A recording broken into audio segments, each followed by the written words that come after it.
Williamsburg was founded in 1638 under the name of Middle Plantation. The name was changed to Williamsburg in 1699 when it became the capital of Virginia. It is time to start Random Travels. Glad you're here to watch Random Travels. Get your popcorn for Random Travels. Start the always entertaining, start the awesome and amazing show.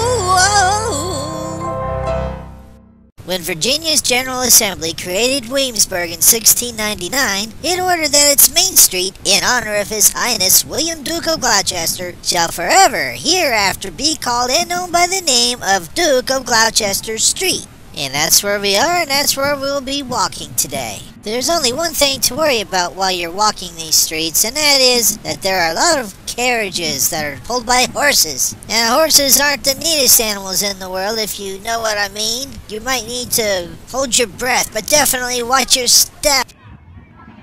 88 original buildings in the historic area are all from the 18th or early 19th centuries, with the exception of the Wren building, which is from the late 17th century. Now, they have gone under varying degrees of restoration. Some are not on their original site either, and not all of them are owned by Colonial Williamsburg. But here they are in all their glory and majesty to be beheld with wonder and awe. I believe that at one time a Sasquatch owned one of the original houses, but he was crazy and thought he was the king. These signs out by the street are there for a reason. Here we see a white stag and an apple tree. I don't know what that means, but I wonder how the stag got up there, and I wonder how he's gonna get down. Over here we'll see the town's church. Now, back in the olden days, people had to attend church at least one time a month. And if you didn't go, then a Sasquatch would come to your door and compel you to go. And you never say no to a Sasquatch.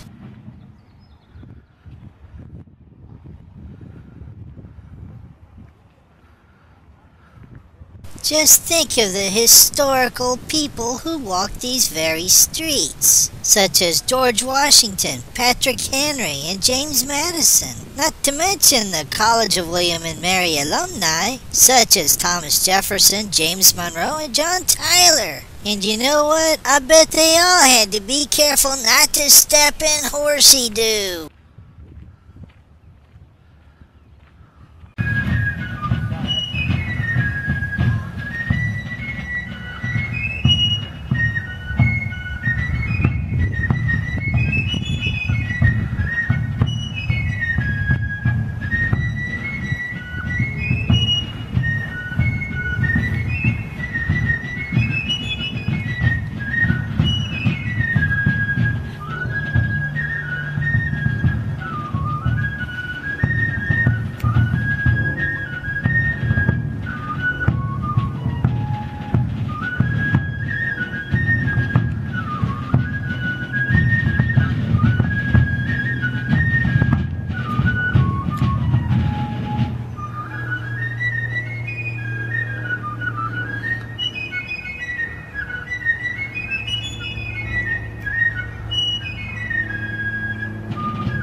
The inspection is a formal service, often accompanied by popular music of the day. The officers would walk up and down the lines of assembled troops, inspecting each man in turn for clean uniforms, clean weapons, and cleanly shaven faces. The field music will now play an American inspection march, Georgia Grenadiers.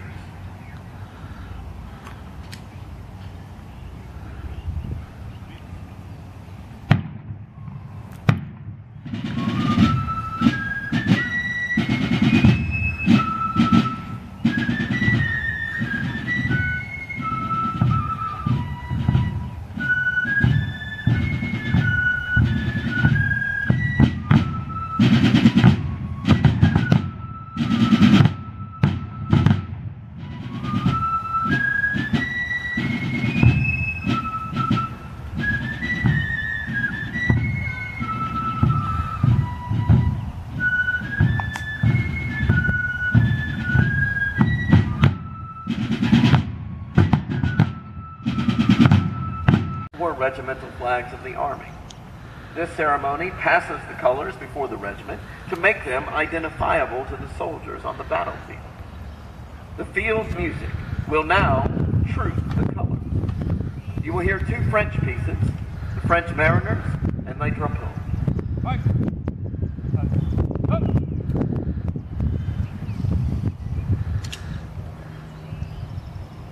Mike.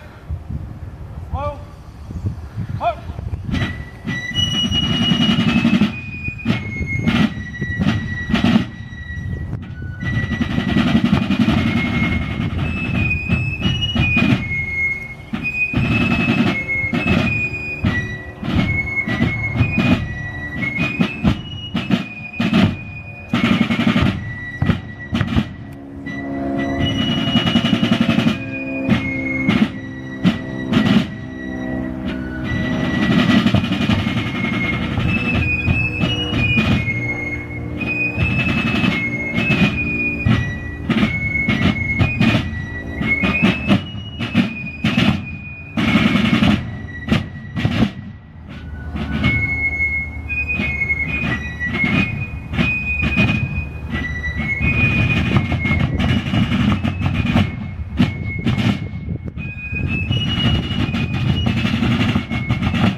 In addition to the extensive memorization required of our musicians, they are also tasked to adapt each selection to its national character using different motifs, playing styles, and ornamentation.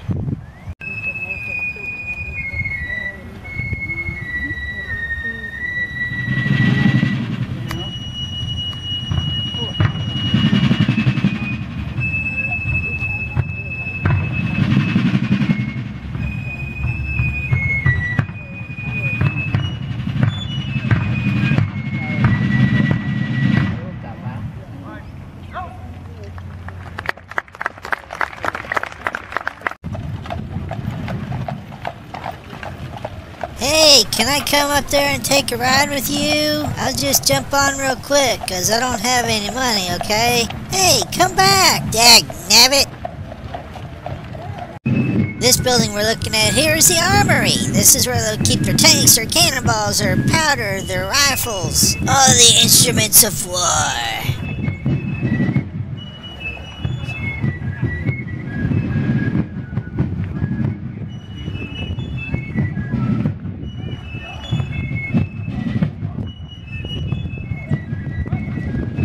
Hi, Esmeralda and her lawyer. You guys aren't tired, are you?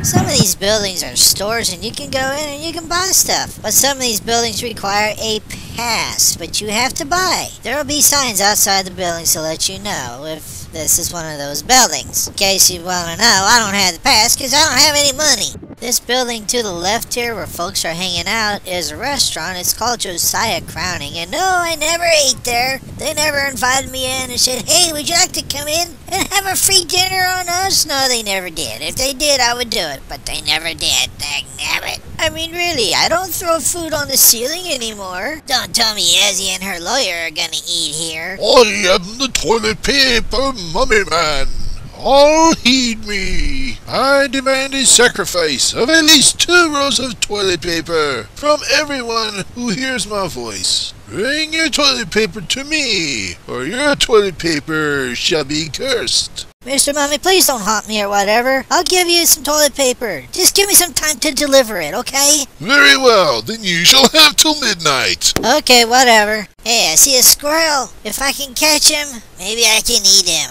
I'm so hungry. Dagnabbit, he took off up the tree, and I don't have my tree boots on. Curse you, Squirrely, you win this time. Well, this looks like a thing coming up here. I wonder what it is. Hey, it's a place to dig and get dirty. Yeah, I'll come and dig and dig and dig, and then fill up the hole with water and go swimming. And also, I would charge other people to come swimming in my pool. And then I would have some money to go and eat and buy a sarsaparilla. Is this a post office, a printing office, or is it both? Can it make if it's mine? Or perhaps it is possible to do 2 things in one building.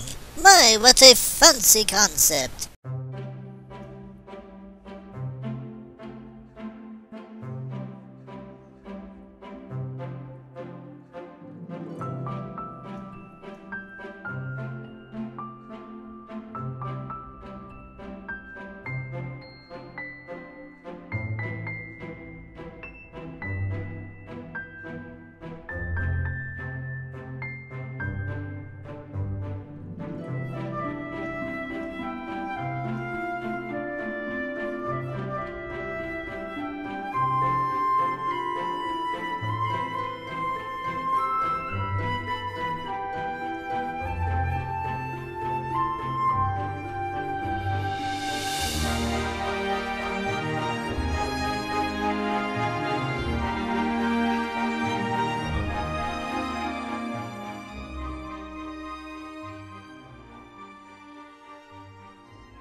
Straight ahead and on the left here, we'll see Raleigh's. This is a bakery where you can get yourself some light lunch, have a cookie. On the placard, you can see Walter Raleigh's picture. Of course, he's famous for being an explorer. He colonized Roanoke, which is now present-day Virginia, and he's also known for being a big tobacco guy. He was also a poet and a soldier, among other things, and in the end, the poor guy was executed by King James I shortly after Queen Elizabeth died. And what was his crime? Well, they say it was treason. The original King's Arms was opened in 1772, but this one is a reproduction. They have a website if you want to check out the menu. Shield's Tavern originated in 1745. I'll come around later for a sarsaparilla. Guessing that this sign up here means that this building is a pharmacy. Well, I don't need any farm, so I guess I'll just keep moving on. Edinburgh Castle was an inn with about 13 beds, give or take I suppose, and it also had a tavern which made it very popular, especially being so close to the Capitol building. That made it very easy for all the politicians to come over and get drunk. This here is the backside of the Capitol building. Construction began in 1701 and finished up in 05. This present building is a total rebuilding on the earlier foundations where the original structure was. The colonial capital had been moved from Jamestown to Williamsburg, or Middle Plantation, as it was first called. The capital was later moved to Richmond in 1780 during the Revolutionary War. This here reconstructed building was dedicated in 1934 when it got finished. How about that? Our Charlton's Coffee House is a place for the citizens of Williamsburg. We get together to not only have some coffee and maybe a piece of cake or something, but they would also get together and talk about what's going on, whatever's on their mind. Talk about the funny clothes that their new neighbor wears, you know, stuff like that. Here's Esmeralda and her lawyer again. There's one burning question I've been wanting to ask her. Hey Esmeralda, has your lawyer found anybody for you to sue yet? I'll take that as a yes. Congratulations. Hey, look who's in the stockades. It's Butcher Bob and Esmeralda. They got into an argument about angry hot dogs. Butcher Bob says they're great. Esmeralda says they're gross. So a constable locked them in the stockade. And here's a picture of one of my favorite gnarly looking trees. Please like and subscribe and come back next time for more random travel.